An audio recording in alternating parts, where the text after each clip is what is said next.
18 years ago. I died in a car accident while saving my entire family. I left behind only my wife, Sophia, to raise our daughter all by herself. I loved her more than my own life. To return to my wife and daughter. I even wagered with the gods, willing to pay the cruelest price in exchange for resurrection. Yet when I came back, I walked straight into her wedding with Makoto. I rushed forward to acknowledge her. However, she not only failed to recognize me, but even slapped me across the face, leaving me stunned on the spot, and angrily cursed me for what kind of age gap romance I thought I was pulling. Only then did I realize, the gods had turned me back into my 18-year-old self. And Sophia was already white-haired, her face covered in deep wrinkles. Chapter 1. Breaking. The famously chaste chairwoman Kim is exposed. At 62, she's allegedly keeping an 18-year-old virgin. I was violently shoved to the ground, staring at Sophia Kim in disbelief. I cried out, "Wife," a reporter gasped. How shameless, calling a woman who could be his grandmother wife. For money, he has no dignity at all. Chairwoman Kim's husband died years ago, she's not your wife. The unbearable insults pierced my heart like needles. They didn't know. Sophia truly was my wife, and I was her long-dead husband. Only now I had crossed into the 18th year after my death in the body of an 18-year-old wife. I'm sorry. Today, I secretly followed Sophia when she went out. Never expecting to be surrounded by reporters, I staggered to my feet, only to be shoved down again. Sophia's eyes froze over. She said coldly, "Shut up, stay away from me." Then she turned her face, staring straight into the cameras. "Everyone, he is not my lover. He's just someone trying to latch onto me because he resembles my late husband. And I don't know him at all." Her gray hair glistened like frost under the camera lights. I stared at her blankly, my eyes suddenly burning. Doesn't know me. At 9, she walked me to school. At 18, she followed me to the countryside. At 22, she married me. From childhood sweethearts to 40 years together, the woman who had accompanied me my entire life actually said she didn't know me at all, but it was clearly her who, after my death, lost her mind, fell into severe depression, and said that as long as she could see me again, she would be willing to pay any price. Hearing her countless prayers, I begged the gods to let me return, even trading the cruelest price for it. 18 years ago, I died in a car accident saving my family. I left behind Sophia, our daughter, and a newborn grandson. I spent my life doing good deeds. After death, I ascended to the heavens. But Sophia's obsession was too deep. I could hear her voice at all times. At first, she prayed to every god and Buddha, wishing for fate in the next life. Later, she grew increasingly desperate, seeking shamans and mystics to bring me back from the dead. Unable to bear it, I went to plead with the gods, asking to return to the mortal world to see my wife one last time. The gods smiled faintly and said, "Is seeing her once enough? I can resurrect you and let you stay with her. But if she rejects you, you will never again be husband and wife for eternity. Do you dare to gamble?" I didn't hesitate. Sophia loved me with her life. After more than 40 years together, there was no way she would reject me. But the moment I returned, I ran into her wedding. The groom had white hair, his brows and eyes resembling mine by 70%, and my wife had already become an elderly woman nearing the end of her years. My daughter, Jasmine, had gone from a reckless 22-year-old to a calm and capable corporate elite. Only then did I realize, 18 years had already passed in the human world. My appearance was like a fire, burning away all celebration. The groom, Makoto, was so shocked that he fainted on the spot. Sophia did not rush into my arms in joyful tears as I had imagined. Instead, her expression turned heavy. My daughter lost control and screamed at me. "We finally managed to build a new life without you. Why did you come back?" My fingers trembled. I didn't understand. Why, when I returned from the dead, was there no joy on their faces at all? "Wife, daughter, can we continue being a family?" "Okay." With reddened eyes, I reached out to hug Sophia, but she shoved me away. While I stood frozen, my daughter dragged me in front of a mirror. "Look at yourself now. How are we supposed to be a family?" Only then did I finally realize in horror. I had returned to being 18 years old, and at that moment, I finally understood the god's faint smile, and the cruelty of that wager. A sharp slap landed across my face. I was knocked to the ground, and before I could react, a group of people swarmed me, raining down punches and kicks. "You trash who seduces rich older women. You're only 18. Chairwoman Kim's daughter could be your mother. Her grandson is from your generation. How do you even have the nerve to cling to her?" In pain, I curled up instinctively and looked toward Sophia outside the crowd, but she turned her gaze away indifferently and left quickly under the escort of her bodyguards, as if I were some kind of plague. A sharp, stabbing pain pierced my chest. "So this is how much the current Sophia hates me." A sneer sounded nearby. TCH, you're only 18, you and Chairwoman Kim are completely incompatible. Wake up already. Yeah, incompatible. I really should wake up. After all, I had already persisted for an entire month, and Sophia hadn't given me a single kind look. After I ruined the wedding, my daughter told me about Makoto. Makoto Ito was a renowned psychologist, yet he could never truly cure Sophia's illness. In the end, by imitating me, he spent 18 years little by little helping her walk out of the shadow of losing her husband. My daughter said her mother had already fallen in love with Uncle Ito and advised me to back off while I still could, but I refused to believe Sophia would truly fall in love with a replacement. Just like before, I made her soup and bought her books, yet she didn't even glance at them. On the contrary, Makoto's terrible experimental cooking, she ate it without changing her expression. A random foxtail grass he casually picked, she treated it like a priceless treasure. Suddenly, someone kicked me hard in the head. Agony swept through my entire body, and I could no longer hold on. Everything went black. The hospital. After receiving 30 stitches, I returned home alone. As soon as I walked in, I saw Jasmine coaxing a teenage boy. Noah lifted his eyes slightly, then suddenly jumped up from the couch and pointed at me. Aren't you that gold-digging guy who tried to seduce my grandma? Do you have any shame? Why did you chase us all the way to my house? You're the same age as me. How dare you cling to my grandma? Jasmine grabbed the agitated Noah. Calm down first. Actually, he is. My nails dug deep into my palms. So, my grandson had never known about my existence. Before this, Noah had been abroad. When I wanted to see him, my wife and daughter always made excuses and avoided it. Seeing Jasmine furrow her brows over and over, unable to say the rest, I suddenly understood. My daughter couldn't bring herself to acknowledge me. But back then, Jasmine used to show me off to everyone. This is my dad. Handsome, right? I silently went upstairs, passing by the locked master bedroom. My heart clenched violently. This had once been my room. After I died, Sophia sealed it off. Everything inside remained exactly as it was 18 years ago. But now, even I myself was no longer allowed to enter. I returned to the guest room where I now lived. For this entire month, I had tried everything I could, yet Sophia never accepted me. Today, I had planned to try one last time, only to be photographed by reporters. Looking at the family portrait on the table, my eyes reddened. Back then, we were clearly such a close family. After hesitating again and again, I decided to try one final time. I wanted to tell Sophia about the wager with the gods, but just as I approached the study, I heard the conversation inside. Mom, I told Noah about Dad. He was so scared he cried. He can't accept having an 18-year-old grandpa. I can't accept having an 18-year-old father either. Today's scandal had a huge impact. The stock price dropped by half. A sigh drifted through the air, followed by Sophia's aged voice. Right now, he's just unnecessary. That sentence hit my heart like a sledgehammer, shattering my last remaining illusion. Unnecessary. So in the hearts of the people I loved most, I was unnecessary. I tilted my head back, forcing the tears back into my eyes. If that's the case, then I'll disappear from their world and return peace to them. I contacted the top-tier elite family of S City, the Liu family. I want to take Noah's place and undergo a fortune reversal marriage. Author's note: fortune reversal marriage refers to using a happy event, usually marriage, to dispel bad luck, illness, or ominous fate, hoping to change someone's fortune, make them better, and keep them alive. The Liu family's eldest daughter was in a vegetative state and critically ill. They offered the Kim family $100 billion in exchange for Noah to undergo this fortune reversal marriage, because he was the country's only person with a pure Yang constitution. That was why Noah had returned to the country, but he refused and cried every day. Back then, when the Kim family faced a financial crisis, Jasmine had no choice but to enter a strategic marriage. It ended unhappily. After giving birth to Noah, she divorced and never remarried. Unwilling to let my grandson repeat my daughter's tragedy, I decided to help them one last time, consider it fulfilling the bond of family in this lifetime. The next day, after confirming that I also possessed a pure Yang constitution, the Liu family agreed. The wedding was set for 1 month later. Before I left, the butler asked curiously, "What is your relationship to Ms. Sophia Kim?"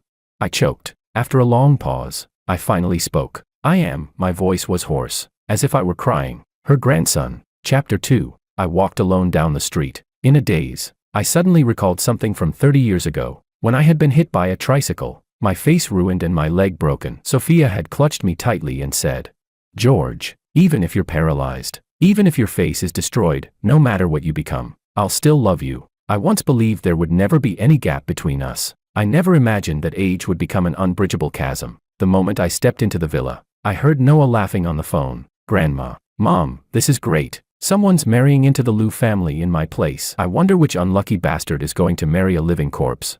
But the instant he saw me, His smile vanished. "You monster, stay away from me."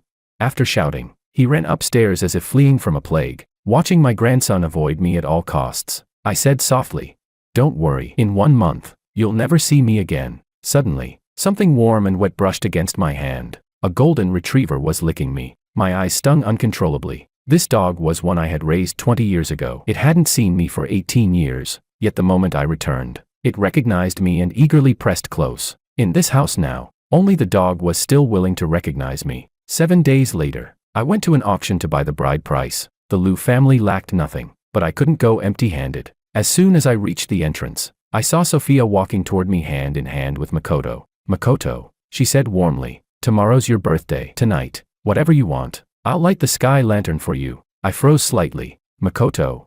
Makoto lowered his gaze with a faint smile, but when he saw me, his expression immediately turned cold. He stepped in front of Sophia. "Mr. Wang, was the damage you caused to the Kim group last time not enough? You even dare to chase her here? Are you determined to ruin Sophia's reputation in her later years before you're satisfied?" "You've misunderstood. I'm here to buy the bride price." Sophia cut me off indifferently. "Makoto, let's go in. There's no need to bother with irrelevant people." Irrelevant. Those 2 words stabbed straight into my heart like needles. More than 40 years as husband and wife, and in the end, I became irrelevant. The auction had already begun when I entered. I deliberately chose a seat as far away from them as possible. The first item presented was an aquamarine brooch. Aquamarine symbolized unwavering loyalty. In the past, whenever Sophia saw this gemstone, she would always buy it and give it to me. But this time, Sophia immediately lit the sky lantern, not even giving others a chance to bid. Amid the gasps of the crowd, she pinned the brooch onto Makoto's chest. Makoto smiled sweetly. My heart clenched painfully, but soon, I let go. Makoto was her remarried husband. Sophia should be loyal to him. Wasn't that right? After steadying my emotions, I began buying the bride price. Everything I bid on was gold jewelry. Sophia frowned deeply. I had never liked gold. Aside from our wedding, I had never bought it. I wasn't even getting married. Why was I buying gold? Makoto's voice interrupted her thoughts. "Sophia, I want that brooch as my birthday gift." Sophia nodded without hesitation, but when she saw the item clearly, she fell silent. That ruby brooch was my father's keepsake. I sprang to my feet, staring at it in agitation. It had been my father's most cherished possession, and the only thing he left me. 40 years ago, to help Sophia through a financial crisis, I had sold it with great pain. Later, Sophia wanted to buy it back for me, but she was never able to find it. Sensing a gaze from above, I instinctively looked back. When I met Makoto's provocative eyes, my whole body trembled. I desperately shook my head at Sophia, silently begging her with my eyes, "Please don't compete with me for my father's keepsake. I'm begging you." But Sophia calmly looked away. The moment the auctioneer announced the start, she lit the sky lantern without hesitation. Makoto happily pulled her into a hug and kissed her, while I collapsed weakly back into my chair, my heart colder than it had ever been. Sophia knew exactly how important that brooch was to me. She had said that if she ever came across it, she would buy it for me no matter what. She had sworn it herself. So during the intermission, I finally couldn't hold back and rushed into the private room to confront her. But Sophia only rubbed her brow wearily and said, "You ruined my wedding with Makoto last time. He's been in a bad mood ever since." My voice trembled. "But you can't use my father's keepsake to please him. You knew how important that brooch was to me." Tears poured out uncontrollably, blurring my vision. Yet Sophia only looked at me calmly. "But now, in my heart, Makoto matters far more than you." Each word pierced my heart like an ice spike. I suddenly laughed, bitter, mocking. Of course, she didn't even care about me, a living person anymore. How could she possibly care about an inanimate object? At that moment, Makoto came in with tea and sat beside Sophia. He deliberately glanced at me before turning to the woman next to him. "I really like this brooch. Will you help me put it on now?" "All right, as long as you're happy. Anything is fine." That excessive tenderness tore apart my final restraint. I don't know how I walked out of the private room, or how I ran outside like a madman. The torrential night rain nearly crushed me. I suddenly remembered the days when we went to the countryside together. On rainy days like this, Sophia would trudge through the mud to pick me up, holding the entire umbrella over my head. "George, I'll shield you from wind and rain for the rest of my life, until my very last breath." But now, even knowing that because of the age gap, Sophia could no longer love me, my heart still hurt so badly. Chapter 3. I walked through the rain all night before finally making it home. My soles were covered in blisters and blood. Today was my death anniversary. For 18 years, on this very day, from morning till night, I could always hear Sophia, Kim and Jasmine crying, missing me. But today, the Kim household was filled with laughter and joy. 3 generations of grandparents and grandchildren gathered in the living room to celebrate Makoto's birthday. Looking at the festive streamers and balloons, a fine,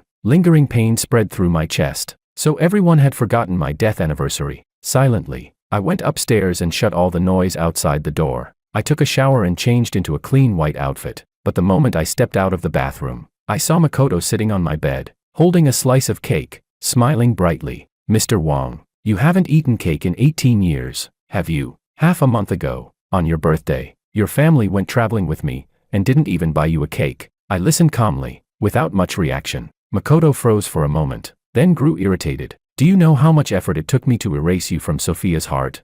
I never married. I thought I'd never meet someone I truly liked in this lifetime, until Jasmine brought Sophia to see me for treatment. I fell in love at first sight with that dignified, cold, elegant woman. Back then, you had just died." Sophia completely lost the will to live. She slit her wrists, swallowed spoons again and again, determined to follow you in death. I couldn't bear to see her like that, so I used electrotherapy to erase you from her memory. Yet even when her whole body was burned and scorched, she still screamed your name. What happened after that? Jasmine already told you. I imitated you to enter her heart. It took me a full 18 years. I was naturally reserved and restrained, yet I had to learn your passionate, flamboyant way of loving. Do you know how painful that was for me? But I was willing, because I love Sophia. But why? Why did you come back just after she finally agreed to marry me? What right do you have to come back and steal the happiness I fought so hard for?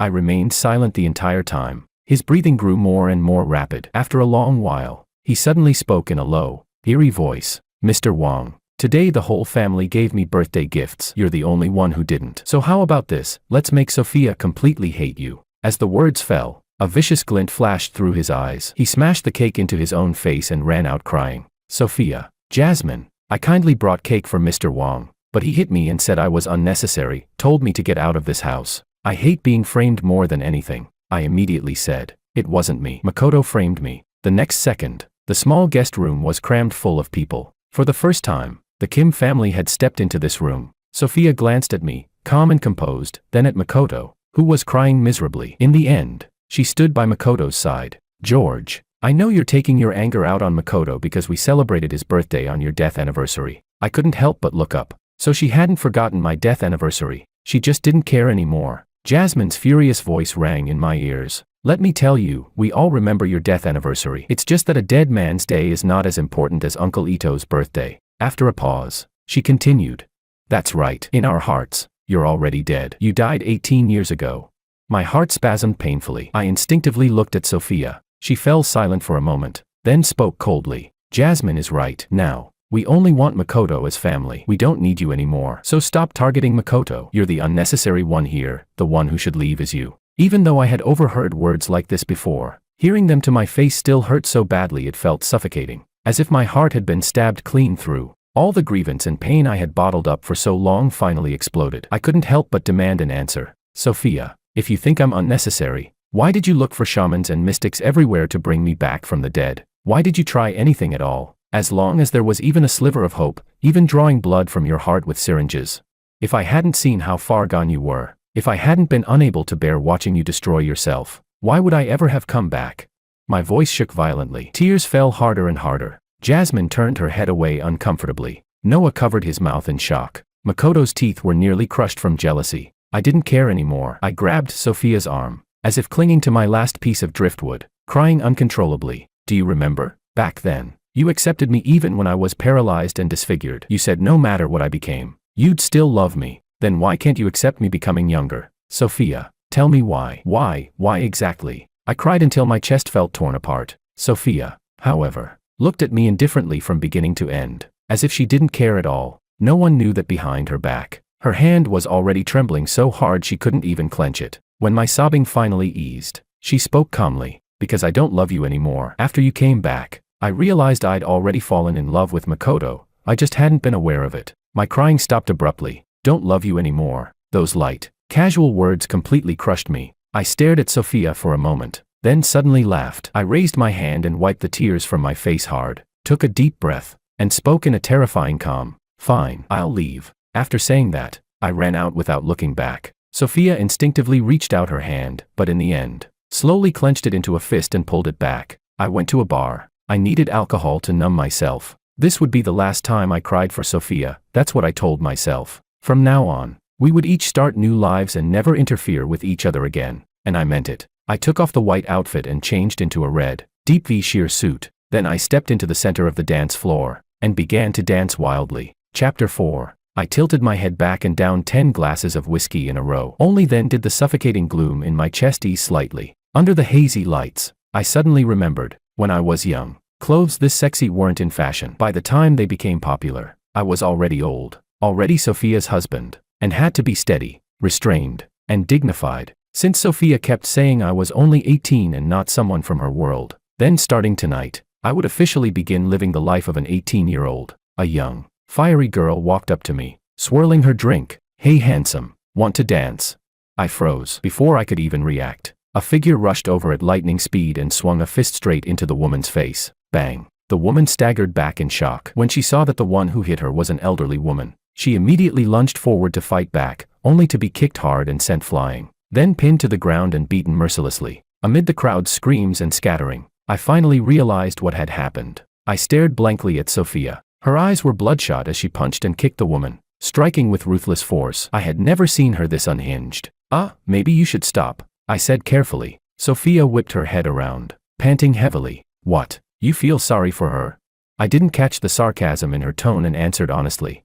"Your hand is bleeding. You might need it treated." In the private room, I awkwardly held the medical kit. The deep V neckline made me afraid to bend forward. Sophia took it calmly and treated her own wounds. As if remembering something, she said coldly, "Dressed like this, have you no sense of propriety?"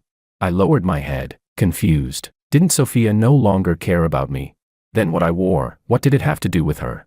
But since she was injured, I didn't plan to argue. Suddenly, a wave of dizziness hit me. My body felt heavier and heavier, my blood burning as if it were about to boil. Instinctively, I lunged towards Sophia. "Something's wrong with me, take me to the hospital, quickly. That woman must have drugged me." Seeing my flushed skin, Sophia felt a surge of fear. Thankfully, she had arrived in time. Feeling my solid body, she uncontrollably recalled the intimacy we once shared. Her arms around my neck, her teeth sinking into my shoulder, her legs wrapped around my waist. A tidal wave surged. Sophia instinctively wanted to push me down, but suddenly she saw herself in the mirror. White hair, wrinkled skin, the abnormal sensations vanished in an instant. She pressed her lips together in defeat, the overwhelming sense of powerlessness crashing down on her like cold water. I was only 18, but she was already 62. She was old and frail. How could she possibly hold back a handsome young man like me?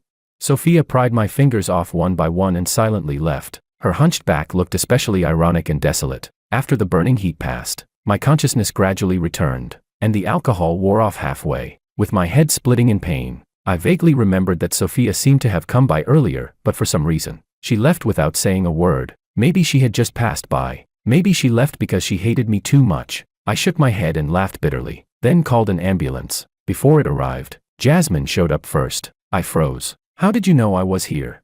Jasmine glared at me and didn't answer. I figured, just like Sophia, she probably happened to pass by too. My daughter took me to the hospital. By the time we got home, it was already dawn. The moment I touched the bed, I fell into a deep sleep, only to be jolted awake by a violent kick against the door. Jasmine stormed in and smashed her phone against me. "You had to go to a bar last night and look for women just to piss my mom off. Take a look at what people are saying about me online now. Are you satisfied?" Rubbing my eyes, I looked over, and my eyes flew open. I was trending again. The headline said I was Jasmine's lover, that after failing to seduce her mother, I turned around and seduced her daughter. In the photos, my hair was a mess. I was wearing a sexy sheer suit, and Jasmine was supporting me as she helped me into a car. Ambiguous beyond explanation. "I'm sorry, daughter." "What's the point of saying sorry?" Jasmine roared like she'd lost her mind, completely unlike the composed CEO she usually was. "You walking disaster. You ruined my mother's reputation in her old age, and now you're destroying mine too. Why did you have to come back and ruin our lives?" As she screamed, she started smashing things, venting her fury by destroying everything in my room that could be broken. In the end, the 40-something woman crouched on the floor like a child, clutching her head and sobbing. "I hate you. Get out. Disappear. Get lost. Get lost." It felt like a massive stone was pressing on my chest, nearly suffocating me. I clenched my fists, then loosened them, over and over again. When she finally calmed down a little, I spoke, my voice trembling. "I'll leave soon. I'll marry into another family." Sophia, who had just walked in, froze in place upon hearing those words. Her pupils shrank abruptly. Chapter 5. George, what kind of joke are you playing? After the words left her mouth, Sophia didn't even realize how tense her voice sounded, but I looked straight at her and said seriously, "It's true, I'm marrying into the Liu family." Jasmine suddenly stood up and cut me off. "That's enough, stop it. Making up a lie like this just to trick us. You're only trying to make my mom anxious, aren't you?" Hearing her daughter's words, Sophia quietly let out a breath of relief, then said coldly, "From now on, if you don't respect yourself and casually go after women, I won't interfere anymore. Even if you marry someone else, it has nothing to do with me." With that, the mother and daughter left indifferently. I watched their backs and laughed. I laughed and laughed, until tears fell. "Don't cry. You've clearly decided to start a new life. You were never part of their world anymore. So why are you still sad?" In the study, Sophia took a hard drag from her cigarette. Aside from the time right after my death 18 years ago, she had never smoked again. "Mom, this is all your fault," Jasmine complained. "If you hadn't insisted I go pick him up last night, would I have ended up in a scandal? Yesterday was Uncle Ito's birthday. You should have stayed home with him the moment you left. He cried terribly. I really don't understand what's so good about that man. And what about you?" Sophia cut her off bluntly. "The moment I stepped out, you chased after me and dumped your Uncle Ito on Noah." Jasmine fell silent. After a long while, she let out a heavy sigh. "Mom, I know you can't let go of Dad, but he's only 18. You and him can't be husband and wife, and I can't accept an 18-year-old boy as my father. It's impossible. Absolutely impossible." She repeated it over and over. No one knew whether she was saying it to her mother, or convincing herself. From that day on, I began avoiding the Kim mother and daughter, afraid of being photographed again. I locked myself in my room and didn't even go out to eat. Half a month later, Sophia suddenly came to see me. "I've decided to hold another wedding with Makoto, then register the marriage." After that, she paused. "I'll have Makoto move in." The wedding date was set for 7 days later, the same day as my fortune reversal marriage. That was fine. After that day, our paths would completely diverge. Just as Sophia thought I wouldn't respond and turned to leave, I spoke calmly. "I wish you happiness." Her steps faltered, and she left quickly. 2 days later, Sophia came to find me again. "Makoto's wedding attire needs to be reselect. He's old and can't handle too much trouble. You'll go help him try them on." After announcing it, Sophia left straight away, not giving me any chance to refuse. I shook my head and smiled bitterly. I knew why she was doing this, to make me give up completely, but there was no need. The moment she said, "I don't love you anymore," my heart had already died, beyond saving. At the bridal shop, Makoto deliberately tormented me, making me try on wedding outfits one after another, while Sophia acted as if she saw nothing, sitting on the sofa with Makoto, holding him close, drinking tea and reading the newspaper. When my vision darkened and I nearly collapsed, Sophia gently wiped Makoto's mouth. When my feet were rubbed raw and blood soaked through my shoes and socks, Sophia indulgently brushed the stray hair from Makoto's forehead. After the 1000th outfit, Makoto finally nodded in satisfaction. "Sophia, this one." He went to change into the wedding attire.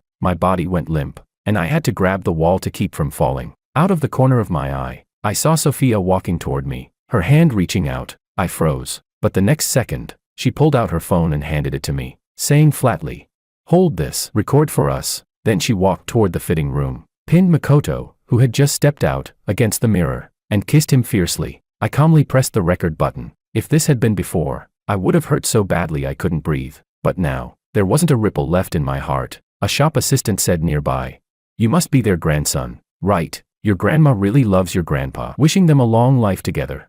I chuckled softly. Yes, I was only 18, while Sophia was 62. Only by being with Makoto, someone her own age, would she receive blessings. With me, there would only ever be shame. Chapter 6. I returned home exhausted and saw the wedding attire laid out in my room. It had been sent by the Liu family, far more luxurious and refined than the one Makoto had chosen earlier that day. After putting it on, I looked at myself in the mirror and smiled with relief. Not bad at all. 5 days later, on the same day, Sophia and I would each begin a new marriage. 2 intersecting lines would finally move into parallel paths. 3 days before the wedding, the villa suddenly caught fire. All the servants were on leave that day. No one raised the alarm. I had taken sleeping pills and was sleeping deeply. When I woke up choking, the hallway was already engulfed in flames, thick smoke and scorching heat rolling violently. I wrapped a wet towel around myself and ran out. Out of the corner of my eye, I saw Sophia in the study, unconscious from the smoke. I turned back, hoisted her onto my body, and struggled toward the exit.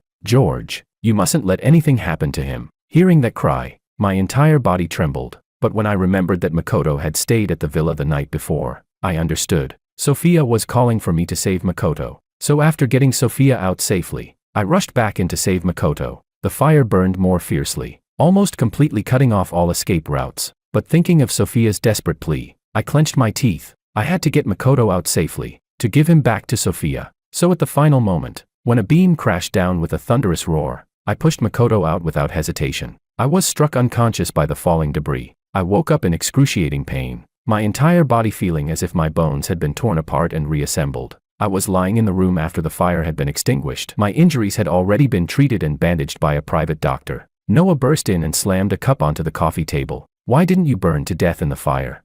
I didn't argue with him, I only asked. "How is your grandma?"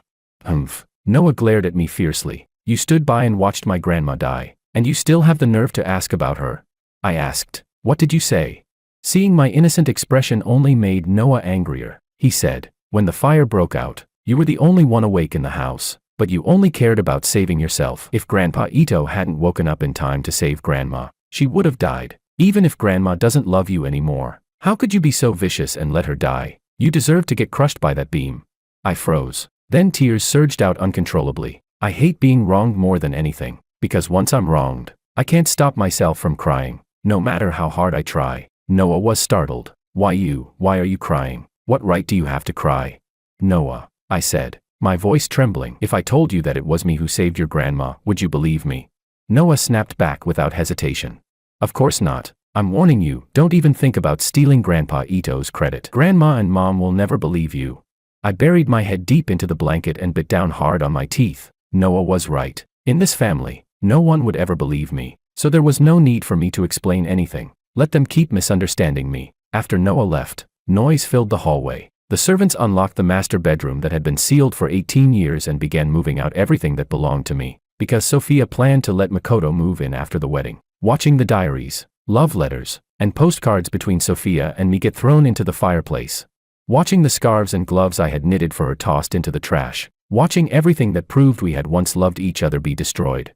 My already dead heart felt no pain at all, since Sophia had already stepped out of the past and begun a new life.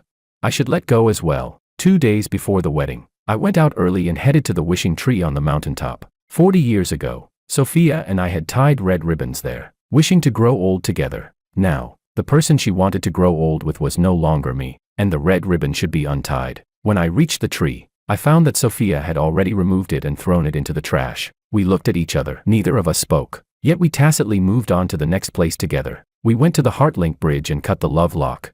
We went to Lover's Park and chopped down the phoenix tree. Finally, we went to the cemetery. On the gravestone was a 40-year-old version of me, hair already graying, yet eyes bright and alive. Standing before the grave, I was 18, handsome and youthful, yet my eyes were completely empty. Sophia placed a bouquet of chrysanthemums. Her voice was old and hoarse. "The day after tomorrow, I'm remarrying George. Goodbye. Let's be husband and wife again in the next life." It was unclear whether she was speaking to the gravestone or to the person standing beside her, but she didn't know. There would be no next life for us. I silently looked at her. The day after tomorrow, we would each go on our respective honeymoons. The matter of the wager with the gods no longer needed to be mentioned. In the early hours of the morning, inside the study, Sophia smoked one cigarette after another. Suddenly, Noah stumbled in, panic-stricken. "Grandma, yesterday Grandpa cried so badly that I couldn't bear it. So I went to investigate, and I found out the one who really saved you was him. Grandpa Ito was the one who took credit for it."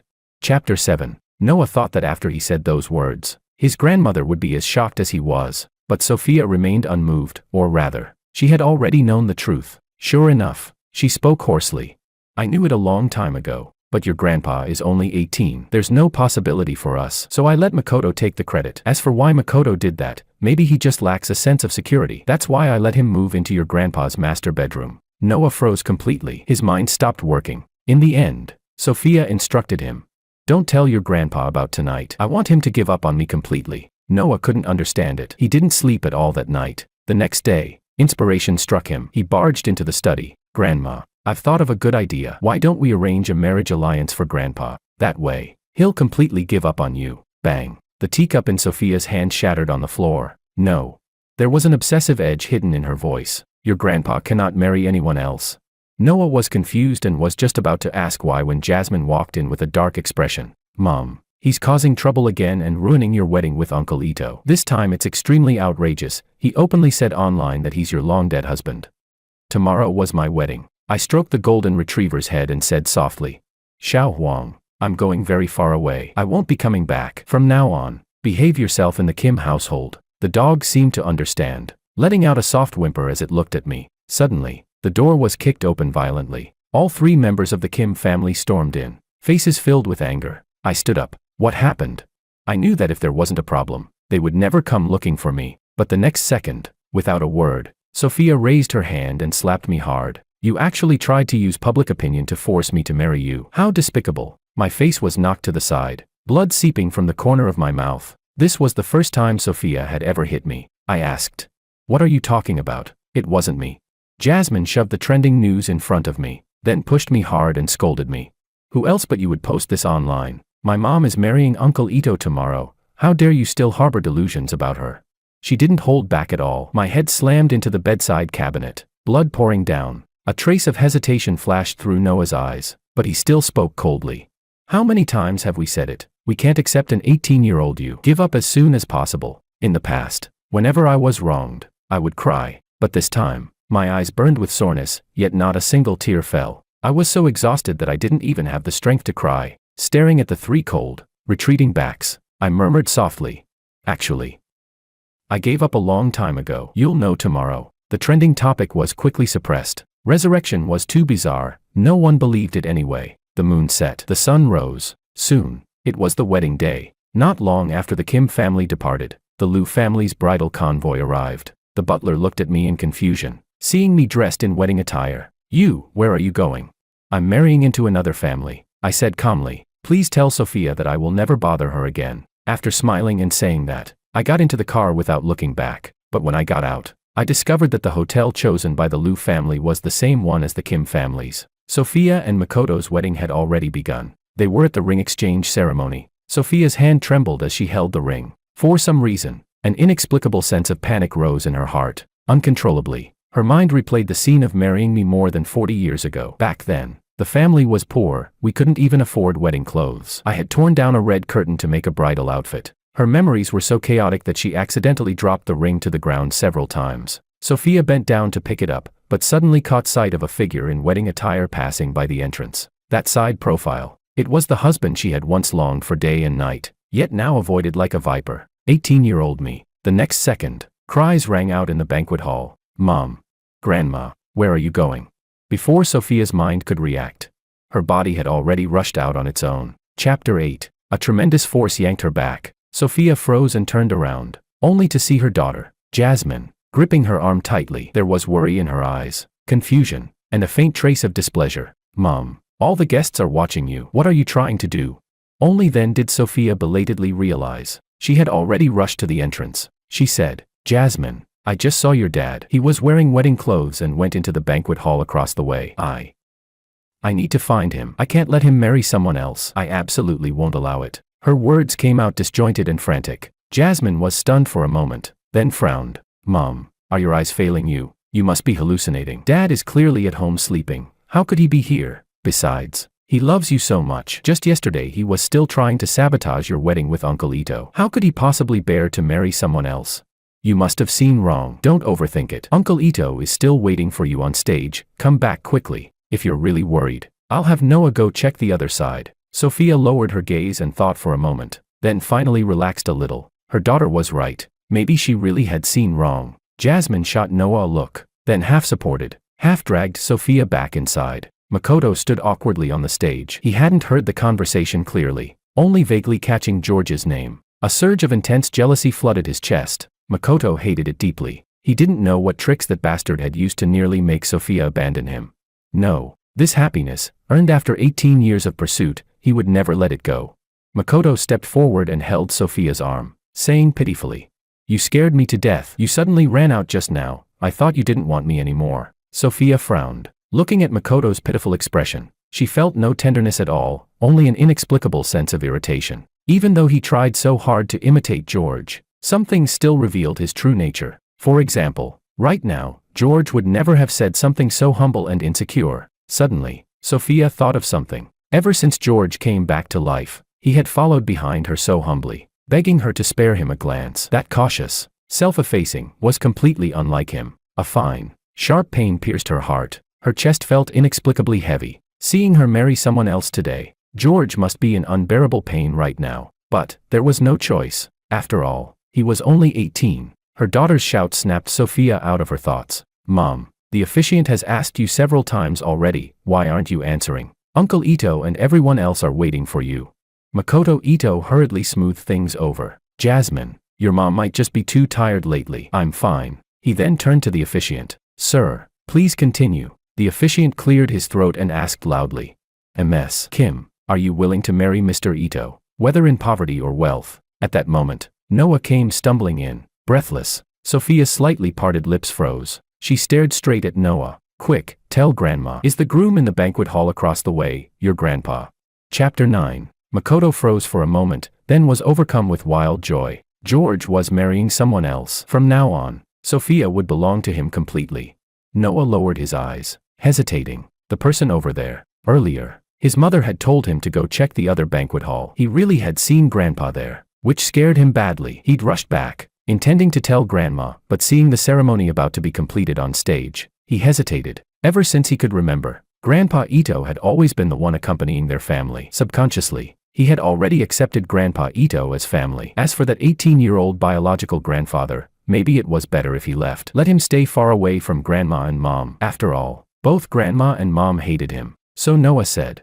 No. He looked up. It's not Grandpa. Jasmine's tightly clenched hands slowly relaxed. She smiled at Sophia. Mom, see, I told you, you saw wrong. How could Dad possibly marry someone else? Sophia let out a long breath, finally reassured. Makoto, however, looked disappointed, unable to hide his frustration. In the end, the wedding was completed amid everyone's hidden thoughts. By the time they got home, night had already fallen completely. Makoto was grinning from ear to ear. Sophia, can I move into the master bedroom tonight? Jasmine laughed beside him. Uncle Ito, do you even need to ask? From now on, you're the man of the house. Noah, hurry and move Grandpa Ito's things upstairs. No.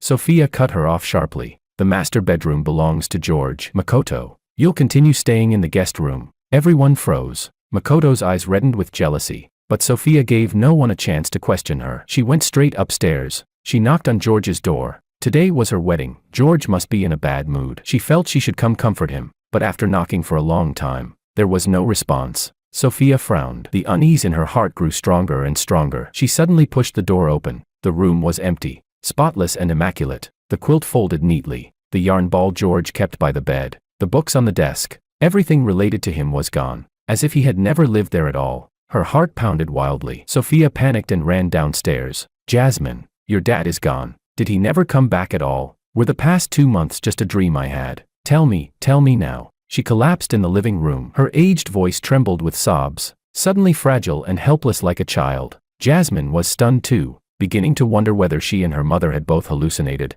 Had they shared a 2-month-long dream?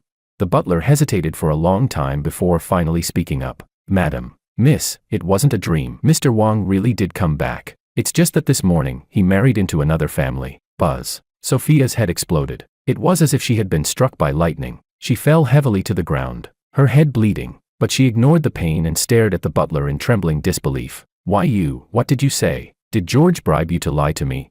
It must be that. He loves me so much. How could he bear to marry someone else? She muttered to herself, then suddenly laughed. She said, he must be angry that I married Makoto. There's no way he'd really marry someone else. But the butler's words shattered her illusion. Madam, Mr. Wong left wearing wedding attire with the bridal convoy. I heard the driver say the banquet venue was the same one where you got married. Didn't you run into him? Sophia's mind went completely blank. Suddenly, she remembered the figure she had seen that morning. So it really had been George. Noah shrank back, lowering his head and trying to slip away. But a stern voice rang out, carrying surging anger. Noah, how dare you lie to me? Sensing the tension, Makoto tactfully went upstairs. Sophia was furious right now. It was better to avoid her for the moment. Anyway, George was gone. He could finally be at ease. Noah didn't dare make a sound, wishing he could bury his head into the ground. He didn't understand. Why was Grandma reacting so strongly? Hadn't she always treated Grandpa like a plague? Hated him deeply. Now that Grandpa was gone, shouldn't she be happy? Jasmine stepped in front of her son protectively and said unhappily, Mom, why are you scolding Noah? This was all Dad's scheme. Yesterday he failed to stir up public opinion. So today he deliberately showed up at your wedding with Uncle Ito wearing wedding clothes. Noah didn't tell you, didn't let you fall for it. You should be thanking Noah instead. Sophia's eyes were filled with confusion. Was George doing it on purpose?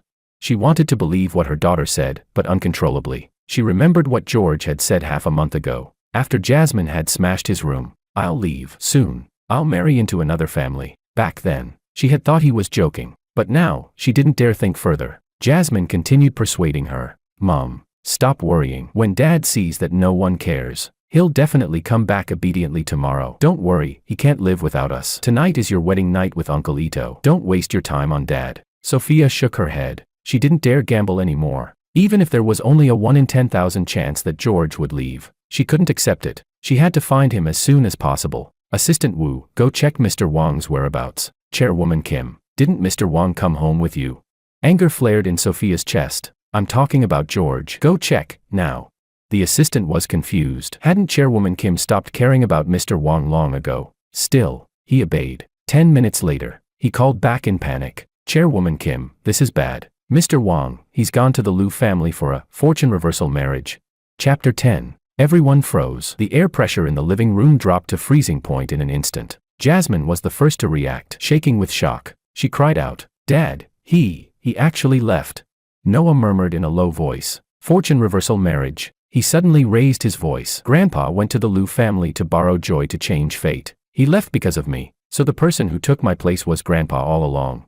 As for Sophia, she didn't know whether to cry or laugh. She stood there stiffly, like a statue. George really had left, but he had done it to help the Kim family. She never imagined that after the way they had all treated him, he would still love this family so deeply, even sacrificing himself for Noah. I'm sorry, George. Sophia clawed at her hair in a daze, tears streaming down uncontrollably. 40 years ago, when they got married, she had sworn she would never let George suffer. Yet all these years with her, George had shouldered the household chores and managed the company, suffering non-stop. Later, he even died in a car accident while saving the whole family. He had never lived a single good day. In fact, on the day George was resurrected, after the initial shock, she had desperately wanted to throw herself into his arms. But her daughter interrupted first, saying she couldn't accept having an 18-year-old father. Taking her daughter's feelings and her own reputation into account, she finally withdrew the hand she had stretched out halfway. These past 2 months, she had been cold to George while forcing him to give up. She was also torturing herself, yet she kept telling herself that for the greater good, this was the right thing to do. But now that George was truly gone, she realized she couldn't live without him. She simply couldn't bear to lose him again. So, Sophia staggered and suddenly spat out a mouthful of blood. Jasmine rushed to support her. Mom, are you okay? Sophia shoved her away, stared at the still dazed Noah, and said in an unquestionable tone, get ready. Tomorrow, you're going to the Liu family, replace your grandfather and bring him back. Noah snapped back to reality, trembling as he stumbled backward, tears pouring out instantly. No, Grandma, I won't go. How can you bear to push me into a pit of fire? Jasmine was completely stunned, then exploded in rage. Mom, Dad is just surplus baggage. If he's gone, so be it. Good riddance. Have you forgotten how many scandals he caused? Our reputations and the company's stock price all took hits. He even bullied Uncle Ito and threw this whole family into chaos. I'm telling you right now, I will never allow Noah to go. And don't even think about bringing Dad back. Sophia let out a dark, cold laugh. This family, you don't get to decide. Then she looked at the deathly pale Noah. If you'd told the truth this morning, there might still have been room to maneuver. But now, you must go. Grandma, you can't sacrifice me. Noah sobbed uncontrollably. You've already married Grandpa Ito. Why do you still insist on bringing Grandpa back? If he leaves, isn't that better for everyone? Jasmine tapped rapidly on her phone, then stepped in front of Noah protectively and glared at Sophia. Noah's right. He should leave. And besides, it's too late to switch people now. The Liu family's 100 billion just came in. I already had my assistant use it to plug the holes. Every last bit is gone. You don't have the money to replace him anymore. Sophia clutched her chest tightly, nearly unable to catch her breath. She glared hatefully at her daughter and grandson. After a long moment, she suddenly laughed. Fine, Jasmine, you're really something. With that, she slammed the door and stormed out, her expression dark and terrifying. First, they had forced her into being unable to acknowledge George. Now, they wouldn't even let her bring him back. Since that was the case, they couldn't blame her, as an elder, for being ruthless. Noah was shivering all over. He said, Mom, Grandma looked so scary just now. She won't have me tied up and sent to the Liu family, will she? Jasmine was uneasy too. This was the first time she had directly confronted her mother. Still, she comforted her son. "Don't worry, this is over. With Mom here, I won't let you go borrow joy to change fate for some vegetative patient." She might not like Noah's father, but she genuinely loved her son. She cursed her mother inwardly for going too far, actually trying to sacrifice her grandson for George. She would never allow it. Back in his room, Noah didn't dare sleep. He immediately bought a plane ticket, preparing to flee the country. He absolutely could not go to the Liu family to do such superstitious nonsense, because he had someone he loved. A year ago, he had accidentally fallen into the Jing River. A woman jumped in to save him. He fell in love with her, and in this lifetime, he would marry no one but her. Jasmine also didn't sleep well all night. The next day, when she went to the company with dark circles under her eyes, she noticed the employees looking at her strangely. When she reached the top floor, she discovered that her mother had stripped her of her CEO position, and that 100 billion had all been taken back by her mother. In the chairman's office, Sophia gave a low command to assistant Wu. "Contact the Liu family for me. Tell them I'll have Noah tied up and sent over immediately. I don't even need the 100 billion back, as long as George is returned. They can name any condition they want." Jasmine kicked the door open violently. "Mom, if you dare do this, I'll hate you for the rest of my life. Noah will never forgive you either." Sophia replied indifferently, "It doesn't matter. I only want George back. As for descendants like you, I stopped wanting you a long time ago. If you hadn't blocked me back then, how would I have been unable to acknowledge George? You were the ones who forced him away." Hearing her mother dump all the blame on them, Jasmine's fury exploded. She said, "You were the one who chose to be cold to him. No one forced you. You were the one publicly flaunting affection with Uncle Ito. Did I hold a knife to your throat and make you do that?" "You." Sophia slapped her daughter hard across the face and raised her hand to strike again. When the assistant stumbled in, Chairwoman Kim, the Liu family refused. Chairman Liu said that Mr. George arrived just yesterday, and Miss Liu woke up immediately. The two of them fell in love at first sight, and this morning, they already left on their honeymoon. Chapter 11. On the private jet, Willow tucked a blanket around me and asked softly, "Is the air conditioning temperature okay? Do you want me to adjust it?" "It's fine. No need," I replied. As I spoke, a faint blush swept quickly across my cheeks. Last night, the moment I stepped into the Liu family home, Willow Liu opened her eyes. All her medical indicators returned to normal. She was even more energetic than a healthy person. Everyone in the Liu family treated me like a lucky charm, so excited they were practically ready to kneel and thank me. Willow was 175 centimeters tall, with delicate features and stunning beauty, almost unreal. What was even more unbelievable was that she fell in love with me at first sight. She confessed on the spot, saying she wanted to spend her life with me. I was so shocked that I froze, thinking she must be joking. But Willow seriously told me a story from her past. A year ago, after she was discharged from the army, she jumped into the Jing River to save a drowning boy. Unfortunately, she was swept into the sea by an undercurrent, struck her head on a reef, and became a vegetative patient. The doctors had already declared her brain dead, and indeed, her soul had gone to heaven, because she had acted bravely to save someone. The God of heaven granted her a position. Yet every day, she could still hear her parents' cries, so she offered up all her accumulated merit, begging the God of heaven to let her return.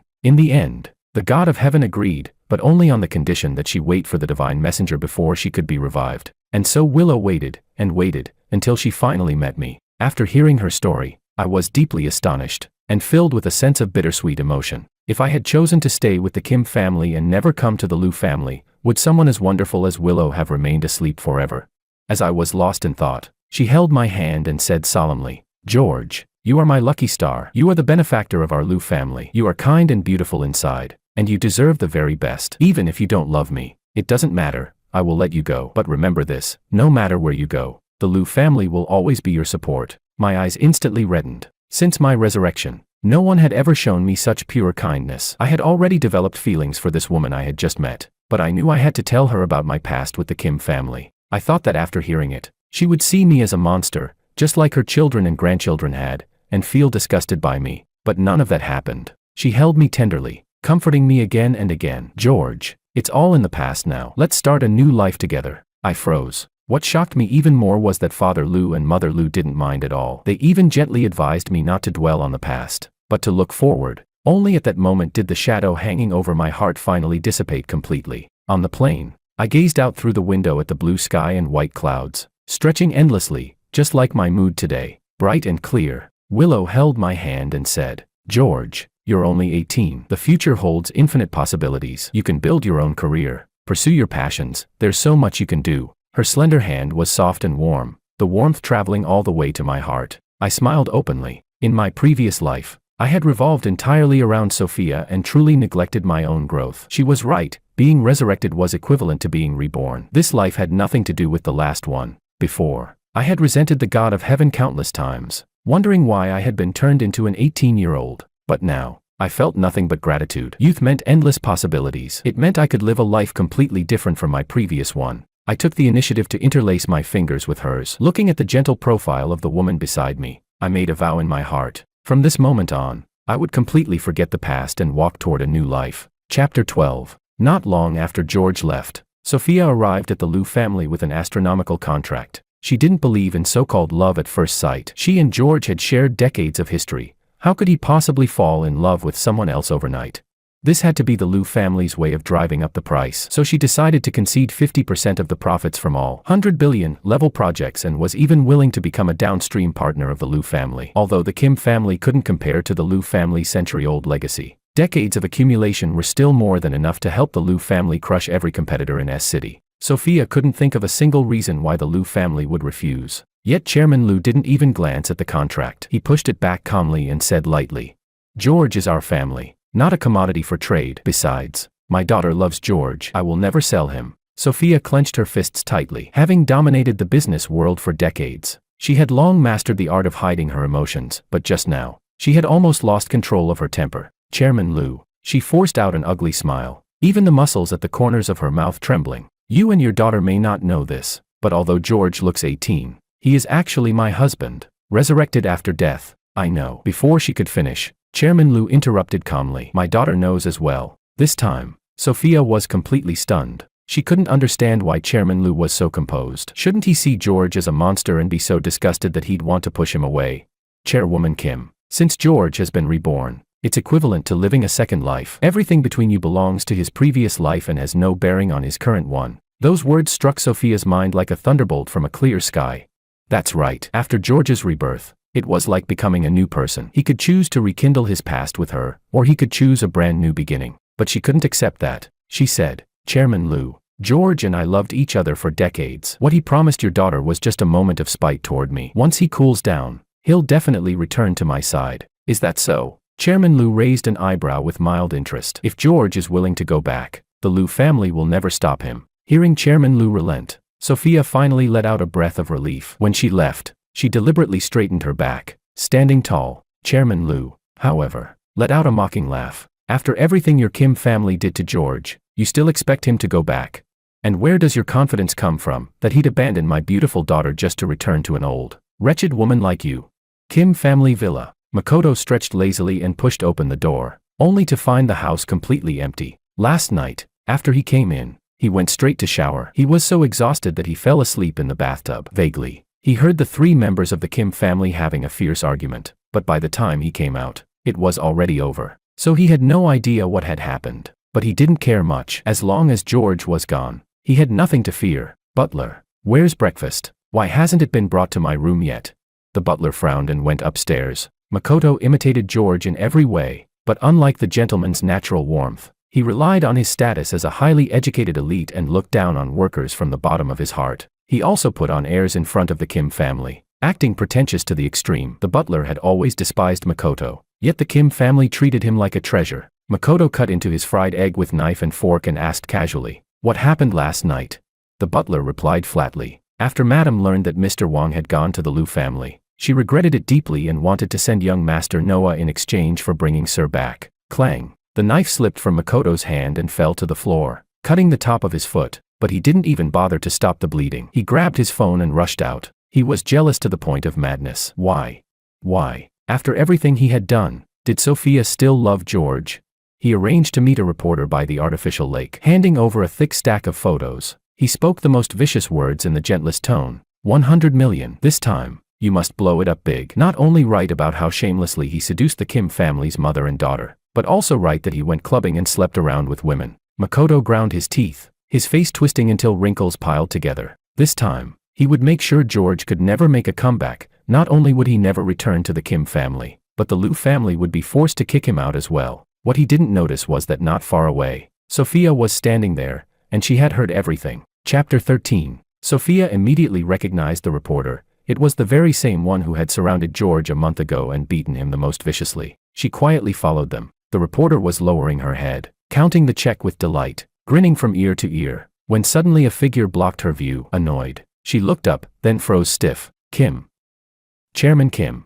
Sophia said coldly, "Tell me everything you know, otherwise, from this moment on, not a single company will dare hire you." The more Sophia listened, the darker her expression became. By the end, her entire face was so grim it was terrifying. So it turned out that all the scandals between George and the Kim family's mother and daughter had been bought by Makoto. Even the incident about her dead husband blowing up online the day before the wedding, it had also been Makoto's doing, not George trying to win her back. Suddenly, Sophia remembered how, during this period, George had grown quieter and quieter. He no longer clung to her, no longer cried or made scenes. His eyes had become increasingly hollow. So it was like this. He had already been planning to leave, yet she hadn't noticed a thing. Instead, she had been flaunting affection with Makoto to force him to give up, never imagining that his heart toward her had already died. Her heart hurt as if it were being torn open alive, cold air rushing straight in. The pain was so intense that Sophia could barely stand. She should have realized it earlier. With George's personality, when he loved fiercely and openly. When he stopped loving, he let go cleanly. He was stubborn and proud. How could he keep entangling himself endlessly? Especially after she had clearly told him she didn't love him anymore. How ridiculous. She had been deceiving herself all along. On the other side, at the Kim family home, Makoto returned in high spirits. When he saw Jasmine, he cautiously brought it up. "Jasmine, now that I'm married to Sophia, it doesn't seem appropriate for me to keep living in the guest room. What do you think? Can I move into the master bedroom?" Jasmine rubbed her temples. The Liu family had rejected her mother, and Noah no longer needed to go borrow joy to change fate. Maybe once her mother calmed down, she would just continue living her life with Uncle Ito. Thinking this, Jasmine made the decision on her own. "Of course you can. My mom won't have any objections." Last time she was just in a bad mood. So Makoto began directing the servants to move his things into the master bedroom. Halfway through, Sophia came back. When she saw what the servants were doing, her face instantly darkened. "What are you doing? Who gave you permission to enter the master bedroom without authorization?" "Mom, it was me." Jasmine cut in. "You and Uncle Ito are legally married. He's the man of the house. He should be living there." But Sophia didn't even look at her. She stopped the servants and gave a cold, stern order. "Move everything back out the way it was brought in. Throw all these things outside." Makoto poked his head out, stunned. "Sophia, what do you mean by this? Are you kicking me out?" "Yes." Sophia sneered and played a recording. It was the reporter's confession. Makoto's face turned deathly pale, yet he still tried to argue desperately. "It's all a misunderstanding. She framed me. It must be George who bribed her." "Sophia, don't believe." Sophia looked at Makoto coldly, a wave of self-mockery rising in her heart. This hypocritical look of his, how did it resemble George in the slightest? How laughable that she had treated him as George's substitute for so many years, even hurting the person she loved most for the sake of this substitute. "Makoto." Sophia's face was icy, and her words were a direct death sentence. "I saw you meeting that reporter just now. I was standing right behind you." All excuses came to an abrupt halt. Makoto collapsed to the floor instantly, trembling in fear. "I'm sorry, Sophia," he cried. "I was just too insecure. Mr. Wang is young and handsome, and he's the husband you loved deeply in your youth. I was scared he'd take you away from me. I've loved you for 18 years. I really can't lose you." But Sophia wasn't moved in the slightest. She let out a cold laugh. "I have always belonged to George. I never belonged to you. How could he be stealing me?" Makoto shook his head frantically, tears dropping heavily one after another. "I don't believe it. Sophia, you treated me so well for 18 years. I don't believe you never loved me at all." Sophia replied calmly. "That was because you looked like George." The sobbing stopped abruptly. Makoto stared at her in a daze, his heart feeling as if it were being sliced apart. 18 years. He had thought that, at the very least, he held some place in Sophia's heart. But looking into the woman's icy, frost-cold eyes, no matter how much he wanted to deceive himself, he had to admit it. Sophia had never loved him, not even a little. Jasmine rushed forward and helped Makoto up. "Mom, Uncle Ito is your lifesaver. How can you treat him like this?" Makoto's eyes flickered. He suddenly lunged forward, grabbing Sophia's hand. "Yes, it was me who risked my life to save you in that fire. And George, he was afraid of death and abandoned you. Sophia, I'm the one who loves you most." This was his final trump card. He believed that with this debt of gratitude, Sophia would surely forgive him. But the very next second, a heavy slap landed squarely across his face, sharp and loud. Chapter 14. Makoto let out a sharp scream and staggered backward without warning. If not for Jasmine catching him in time, he would have fallen down the stairs. Before he could speak, Jasmine exploded first. Mom, have you lost your mind? Sophia looked at her daughter as if she were an idiot. The one who saved me was your father. He was the one who stole the credit. Jasmine froze, then laughed and shook her head, the look in her eyes full of contempt. Mom, even if you want to make excuses to bring Dad back, you can't just slander Uncle Ito like this. That's unfair to him. Sophia felt her chest tighten. She summoned the butler and played the surveillance footage from that day. This time, Jasmine was left speechless, standing there in disbelief. Next, Sophia played the reporter's recording for her. Jasmine was completely stunned. She suddenly turned her head and stared at Makoto. So you're the mastermind behind ruining my reputation? Makoto shrank back in fear. Jasmine's gaze was terrifying, as if it could kill. Makoto licked his lips. I'm sorry, Jasmine. Listen to my explanation. Jasmine raised her hand and shoved him down the stairs, saying viciously, I don't want to hear your lies. You knew reputation mattered most to me, yet you still dared to do that. My mom is right, you're not worthy of stepping into my family. Someone come, throw this bastard, along with all his things, out of the neighborhood. With her bottom line crossed, Jasmine was like a cat with its fur blown up, baring her claws at Makoto, just like she once did to George. When Sophia went downstairs, Makoto, lying in a pool of blood, reached out and grabbed the hem of her pants. Please, don't drive me away. I stayed with you for 18 years, after all. Sophia coldly shook him off, her voice cruel and devoid of any warmth. If it weren't for the fact that you once treated my illness, just for bullying my husband alone, I would have made sure you were ruined and sent to prison. Seeing that begging Sophia was useless, Makoto turned to Jasmine. Jasmine, I was wrong. I shouldn't have used you to scheme against your father. Please forgive Uncle Ito this once. Let's keep being a family. Jasmine was still furious. She stepped on his hand and ground it down hard, only lifting her foot after crushing his finger bones. After the shrill screams stopped, Jasmine said coldly, Get lost. From now on, every time I see you, I'll beat you. Makoto lay helplessly in the pool of blood, then was mercilessly thrown out onto the street. He couldn't understand it. After driving George away, shouldn't he have been pampered by the Kim family? Why was everyone trying to throw him out?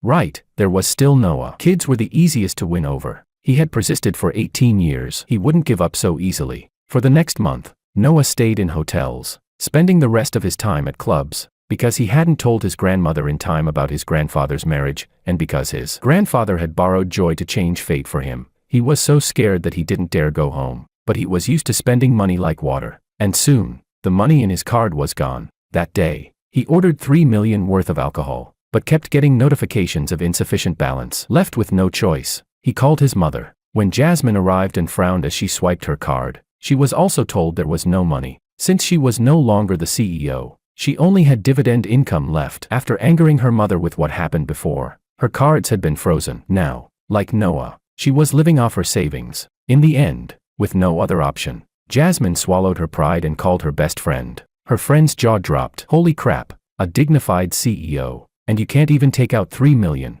Hitting a sore spot, Jasmine's face darkened, but she still had to explain what had been happening in the Kim family lately. She had bottled it up for too long. She needed to vent. The more her friend listened, the more serious her expression became. By the end, she smacked Jasmine on the head. You're an idiot.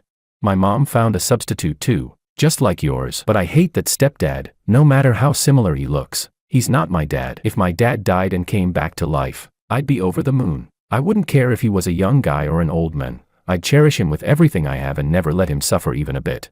Jasmine froze, shocked by her friend's reaction. She suddenly remembered how, back then, she had damaged her kidney while drag racing. George hadn't hesitated for a second before donating one of his kidneys to her. And another time, when she was harassed by a group of drunk men, George happened to pass by. He grabbed a wooden stick and charged in. By the end of the fight, splinters had pierced his palm, and his right hand was nearly crippled. To this day, it still ached unbearably whenever it rained. Her father had been so good to her, and had suffered so much. Her friend was right. Since everything had started over, she should have protected her father and spared him from all that suffering again. But what had she done?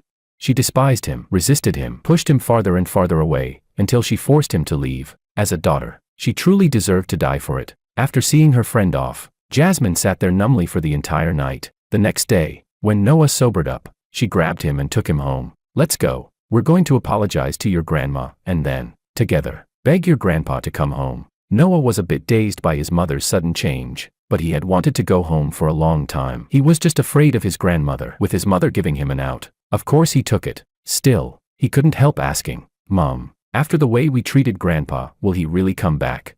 Jasmine answered without hesitation. He will. You have no idea how much your grandpa loves us. Chapter 15. 2 months later. Iceland Airport. I carried Willow, her body limp and boneless, onto the plane. My face was so red it felt like it was on fire, because just moments ago, Willow had bitten my ear and whispered, "George, which round last night felt the best?" I had originally planned for us to take things slow, to let our feelings develop gradually. But 2 months ago, on the very night our plane landed, we ended up in bed together, and once it started, there was no stopping it. From that point on, she developed a taste for it and clung to me every single day. Just last night, Willow pestered me for 10 rounds. We didn't fall asleep until 4 in the morning. I suddenly realized that the last time I'd been this intense was more than 40 years ago, with Sophia. Now, when that name crossed my mind, I could face it calmly. My heart felt completely still. The Sophia of today was, to me, no different from a stranger. I could only sigh inwardly. Young women really are something else. After lying down on the bed in the plane, she leaned over again, her slender fingers tracing circles on my chest. "Come on, tell me, which time?" "The 7th, I answered casually. She immediately flashed a seductive smile. "Husband, do you want it again right now?"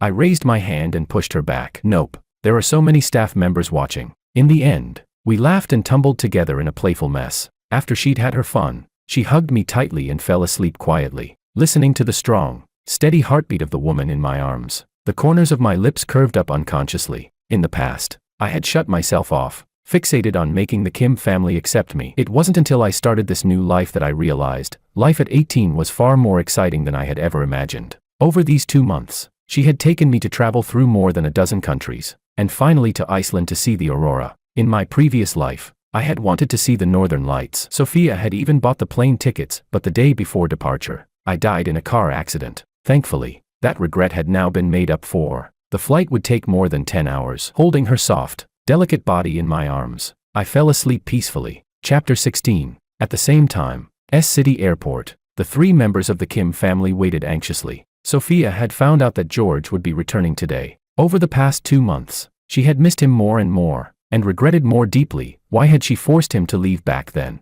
There was a secret she had never told anyone. Once, in a dream, she had seen the God of Heaven. The God of Heaven told her that in her next life, she and George would still be husband and wife. She believed it. That was why, when she hurt George before, she told herself that if there was no fate in this life, they could continue it in the next. But it wasn't until George left that she realized, even a single day without seeing him made her so miserable she wanted to die. The age gap she'd worried about, her reputation, her children and grandchildren's opinions, the company's future, none of it mattered anymore. All she wanted was to hold George tightly in her arms and tell him over and over again that she loved him. They waited until after midnight before the plane finally landed. Sophia hurried forward, but the moment she saw the scene before her, it was as if she'd been struck by lightning. George was actually carrying a woman as he walked off the plane. The two of them looked incredibly intimate. Blood rushed to her head. Sophia swallowed down the metallic taste in her throat. George must have known she would be there to pick him up today. He was deliberately being affectionate with someone else to provoke her. That had to be it. Sophia stepped in front of them. "Get off George right now." Willow let out a soft laugh, her eyes filled with provocation. Where did this old hag come from? That single sentence nearly made Sophia spit out a mouthful of blood. No one knew that the true reason she had been unwilling to accept George lay in the deepest part of her heart, her inferiority. She was old and withered, while George was only 18. She couldn't satisfy him in any way. She was afraid George would be disappointed in her, afraid that one day he would despise her and stop loving her. This twisted mentality drove her to push George away. She used Makoto, that substitute, to numb herself. She used the so-called next life to justify her actions. But now, seeing George with another woman, especially a young woman, she was jealous to the point of madness. There was only one thought left in her mind. She was going to take George back. Chapter 17. Just as she stood there stunned, a familiar voice rang out, yet the words spoken were unbearably sharp. I said to Willow, "Honey, ignore her. Let's take another way." As I spoke, I didn't even lift my head to look at her once. Sophia completely lost control and roared hoarsely, "George, stop messing around, will you? I'm your wife. How can you call someone else that?" Willow let out a cold laugh, deliberately stabbing right where it hurt most. "You're already 62. How do you have the nerve to make an 18-year-old boy call you wife?" Sophia froze, instantly rendered speechless. She had once said those exact same words to George herself, but only when the boomerang flew back and struck her did she realize just how painful it was, painful to the bone. I frowned and said, "Sophia, We're over. We've both married other people. Don't come bothering me again. George. No, I divorced Makoto. I interrupted flatly. What does that have to do with me? That's your business. Sophia clenched her fists tightly as she looked at me, her voice angry yet trembling with tears, almost pleading. Can you put her down first, and then talk to me? Willow said unhappily. George has nothing to discuss with you. Willow, get down for a moment. I do need to talk to her, so she won't keep pestering me in the future. At that moment, Jasmine and Noah hurried over. Jasmine was panting, just about to call out Dad, when Noah suddenly let out a shocked cry beside her. Why you're the woman who married my grandpa, the Liu family's daughter. Willow Liu frowned. Is there a problem? Noah was on the verge of tears. He said, don't you recognize me anymore? Do I need to? Willow asked coldly. She had no goodwill toward the Kim family at all. Noah's eyes reddened, and he burst into loud sobs. You're the one who saved me in the Jing River a year ago. How can you not remember me? I've loved you this whole time. I searched for you for an entire year. By the end, Noah was crying so hard he could barely speak. If he had known earlier that Miss Liu was that woman, he would have married her even if she had still been in a vegetative state. Willow, however, had no interest in listening. She turned to Sophia and said, say what you need to say, quickly. Don't delay my time alone with George. Sophia frowned and gestured for Jasmine to pull Noah away. She could barely deal with herself right now. She had no energy to handle Noah's romantic feelings. Once it quieted down, Sophia looked at me and said, I know you still love me. I stopped loving you a long time ago. I cut in calmly. The moment you said you fell in love with Makoto, I stopped loving you. Sophia shook her head. I lied to you, she explained frantically. Back then, I was trying to force you to give up, but later I realized how completely wrong I was. The only one I ever loved was you. George, please believe me. My tone was calm to the point of cruelty. Even if I believe you, so what? I said. I'm only 18. We're not suitable. Those were your words to me, weren't they? You said I was a walking disaster who would bring endless trouble to the Kim family. You said you could never acknowledge me. No, George. Those scandals were all Makoto buying off reporters. It was him who broke us apart. I interrupted her again, mercilessly. Even without him, sooner or later we would have been photographed together. It still would have affected your reputation. I don't care. Sophia stared at me intensely, emotions she'd suppressed for so long erupting like a volcano. She said, as long as you come back with me, I'll publicly acknowledge you to everyone. Even if the whole world spits on me, even if I'm ruined and lose everything, it doesn't matter. I don't care about any of it. I want nothing else. Only you. George, come back with me. I'll place the entire world in front of you and make it up to you. She thought that after such a heartfelt confession, I would be at least a little moved, but I remained indifferent, looking at her as if she were a stranger. Instead, Willow smiled and clapped her hands. Chairwoman Kim, that was quite a performance. But stop dreaming already, an old woman clinging to a young man. She leaned close to Sophia's ear and said softly, in your dreams. Chapter 18. Past 50, yet repeatedly provoked by someone from the younger generation. Sophia's anger was on the verge of exploding. I'm talking to my husband. What does it have to do with you? Get lost. Before Willow could retort, I stepped forward first. The one who should get lost is you. Willow is my wife now. I've already fallen in love with her. Stop making a scene here. Seeing me defend another woman, Sophia felt as if a knife were carving into her heart. George, I don't believe it. We had decades together. You know we had decades together. I sneered back. Then do you know how much it hurt when you said you'd fallen in love with Makoto? I did love you deeply before. After I was revived, I also wanted to start over with you, but you pushed me away again and again. Sophia, hearts can die. When you stood by coldly as I was beaten. When you fought me over my father's belongings for Makoto. When you burned every trace of our love. When you hurt me time and time again, my love for you was completely used up. There's not a shred left now. Sophia shook her head desperately, tears shimmering in her eyes. I'm sorry, George. I was wrong. Please give me one more chance. She instinctively stepped forward to grab me, but Willow shoved her hard. Sophia fell to the ground. Her waist slammed painfully, and no matter how hard she tried, she couldn't get back up. After dropping my final words, I took Willow's hand and left. Sophia, where do you get the confidence to think I'd abandon my young wife for an old woman like you? Willow smiled in satisfaction. Sophia's heart, along with her pride, shattered completely, pieces strewn everywhere. The age gap, once her excuse for rejecting me, had now become an unbridgeable chasm between her and me. No matter how deep our feelings once were, Willow could crush her effortlessly on age alone. She regretted it so much. If only, when I had just returned, she had put aside that dark, hidden inferiority and accepted me openly, would things really have ended up like this? I had barely taken a few steps when Noah blocked my way. With a thud, he dropped to his knees, crying his eyes out. Grandpa, please give Willow to me. I love her. I can't live without her.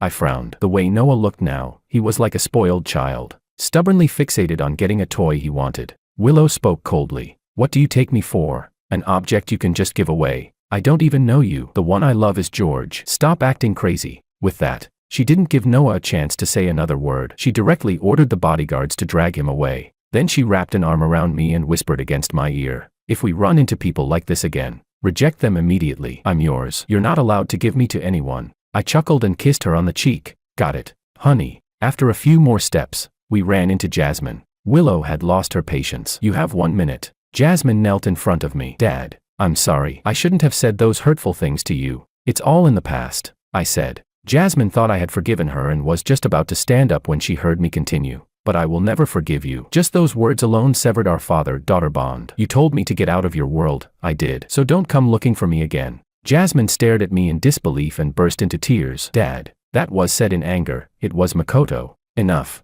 I cut her off. Don't be like your mother, pushing everything onto others. You're over 40. You're responsible for the words you speak. With that, I turned and left without looking back. Jasmine stood there, clutching her head and sobbing. She wanted to chase after me, but she didn't have the courage. When she saw the devastated Sophia, she rushed over and asked tremblingly, Mom, Dad won't forgive us, will he?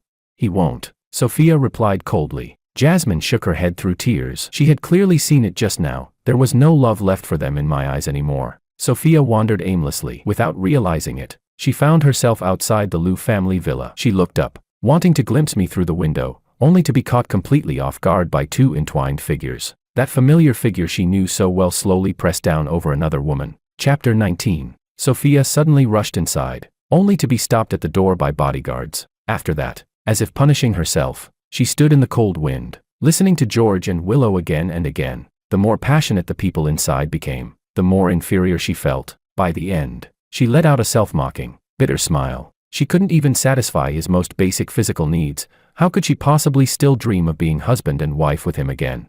Lost in despair, a tall, slender figure stopped in front of her. Willow stood there in a black trench coat. The kiss marks on her neck and chest stabbed painfully into Sophia's heart once more. I know everything about you and George. Sophia froze, but then understanding dawned on her. George was exactly that kind of person, someone who would tell everything, without reservation, to the one he loved. It was clear now. George truly loved Willow. I also know how cruelly you treated him before. Willow continued coldly. Sophia, it's not that George wasn't suitable for you, it's that you didn't deserve him. Back when he returned, an 18-year-old boy was willing to continue a relationship with an old, broken-down woman like you. You should have felt grateful and content. But what did you do? You exhausted him both physically and emotionally. Still, I should thank you. If you hadn't forced him away, how could I have married him?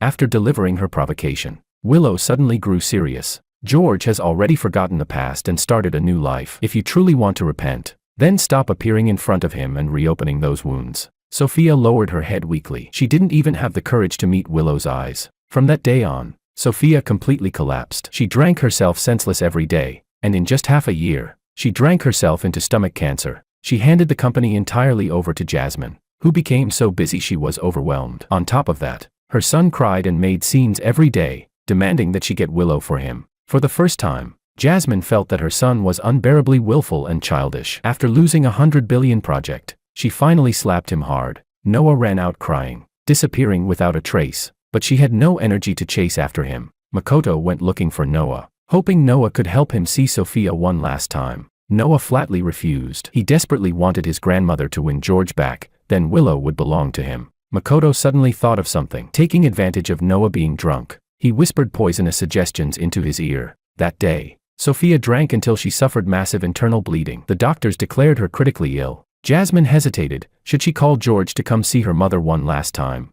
Then, unexpectedly, she ran into me at the hospital, where I had come to accompany Willow for a prenatal checkup. Swallowing her pride, she begged me to go, and to her surprise, I agreed. Willow waited outside the room unhappily. When Sophia saw me, she thought she was hallucinating. She tried to reach out to hug me, but she didn't even have the strength to lift her hand. In the end, she gave up and said weakly, George, in this life, I wronged you. In the next life, let us be husband and wife again. I replied, there is no next life, Sophia. Not in this life, not in any lifetime. She smiled bitterly, assuming I said that only because I hated her too much, but I said seriously, before I returned, I made a wager with the God of heaven. If he rejected me in this life, then we would never be husband and wife again for all eternity. I thought the outcome was obvious, but I paused. I lost the bet. Sophia widened her eyes, struggling to sit up in agitation.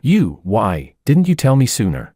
I said softly. I wanted to tell you countless times, but you never gave me a chance to get close to you. The last time was when I heard you tell Jasmine that I was surplus baggage. After that, I felt there was no need to say anything anymore. She suddenly remembered that day, an utterly ordinary day. Yet it was the day she lost her chance to remain my wife forever. Never in her life had she felt regret like this. She hated herself so much she wanted to kill the woman she had been back then. Tears streamed uncontrollably down her face. The heart monitor let out a piercing alarm. At last, Sophia collapsed helplessly onto the bed and breathed her last. She died with her eyes open. I raised my hand and gently closed them for her. Rest in peace. All the love and hatred I once felt for that woman vanished completely at the moment of her death. I pushed the door open and said to Willow, "Let's go. She's dead." Behind me came Jasmine's heartrending cries. I didn't turn back, but just as we reached the hospital entrance, a speeding car came barreling straight toward me. Under the blinding headlights, I saw clearly, it was Noah. Noah gripped the steering wheel tightly, accelerating like a madman. He regretted not going to the Liu family. That happiness should have been his. It was all George's fault for stealing Willow from him.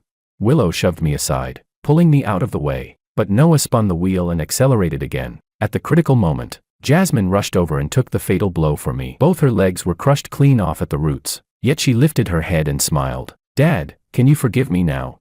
When Noah sobered up and realized what he had done, he was so terrified that he took his own life. After learning that Makoto had incited Noah to commit murder, Jasmine sent Makoto to prison, hiring lawyers to ensure he was sentenced to life imprisonment. After settling everything, she transferred the Kim Corporation to me, then renounced the secular world and became a nun. 1 year later, Willow and I welcomed our children into the world, a set of twins, a boy and a girl. I gently kissed Willow on the cheek and said, "I will love you and our children forever." Outside the window, the dark clouds dispersed, leaving a clear, bright sky, just like the life that awaited me from now on.